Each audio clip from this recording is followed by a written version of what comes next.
একজনের অভাব খুব অনুভূতি করছি আমি, সেটা হচ্ছে শেখ হাসিনা। কেন তার ভাষায় আমি বলতে পারছি না যে একটা রাষ্ট্রের বদলে 10টা রাষ্ট্র চাই, তার ভাষায় আমি বলতে পারছি না যে আমি কখনো পালিয়ে যাইনি। তিনি এবং তার পিতা দুজনেই পালিয়ে গেছেন, আমি তাদেরকে উপাধি দিয়েছি, আশা করি এটা লিখবেন।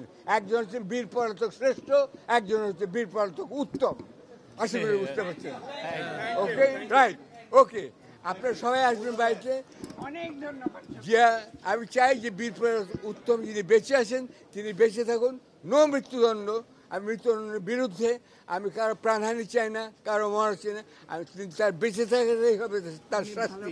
তিনি আজকে দেখতে পাচ্ছেন যে আমি মিথ্যা অভিযোগে আমাকে যেতে হয়েছিল, তারা যে বেঁচে আছে এবং আপনার যে ছবি তুলছেন, প্রচার করুন, নির্ভয়ে প্রচার করুন। পিনাকি চক্রবর্তীকে আমি বিশেষ করে ধন্যবাদ জানতে চাই, কেননা সরকারকে সমালোচনা করাটাই হচ্ছে সরকারের সহযোগিতা করা। এই বাণী তিনি দিয়েছেন, এইটা আপনারা মনে রাখবেন। শুধু নির্ভয় সমালোচনা, আমি যদি ভুল করি অবশ্যই সমালোচনা করবেন। সবাইকে লালবাগের শুভেচ্ছা। দেশবাসী শুনুন, আপনারা ফুলের চাষ করুন, ধান চাল ডাল তো করবেনই, তার পাশে ফুলের চাষ করুন। এই দেশ ফুল প্রিয় মানুষ। আমি লন্ডনে ছিলাম বহুকাল, সেখানে ফুলের গন্ধ নেই, রং আছে। এখানে ফুলের গন্ধ আছে, রঙও আছে। এই দেশ অন্য দেশ, আপনারা বুঝতে পারছেন না। এই দেশকে এমন জায়গায় নিয়ে যাওয়া হচ্ছে যেখানে 18 কোটি 19 কোটি দেশের লোক একটাও আপনার অলিম্পিক মেডেল পায়নি। এটা বিদেশে আলোচিত হয়েছে, কেন বাংলাদেশ এত লোক থাকতো মেডেল পায়নি। উত্তর আপনারা জানেন কেন পায়নি। কেন আমি প্লেনে আসতে আসতে জনৈক বীরশ্রেষ্ঠ পলাতকের ছবি দেখতে দেখতে আসলাম। এখনো এইসব প্লেনে এইসব ছবি বন্ধ করুন, ছবি ব্যক্তি বন্দনা বন্ধ করুন, ব্যক্তি পূজা বন্ধ করুন। এটা ইসলাম ধর্মেও বলে না। ব্যক্তি পূজা বন্ধ করুন। আপনারা দেশবাসী সবাই মিলে সম্মিলিতভাবে কাজ করুন। এখানে যে যা করেছেন আগে সব ভুলে যান।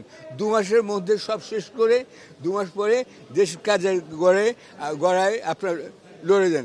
একমাত্র নেত্রী মনে রাখবেন, যিনি এত বছর জেলে থেকেও তিনি মদ খাবেন কিন্তু তিনি ভাঙেন নাই, তিনি দেশ ছেড়ে যাননি।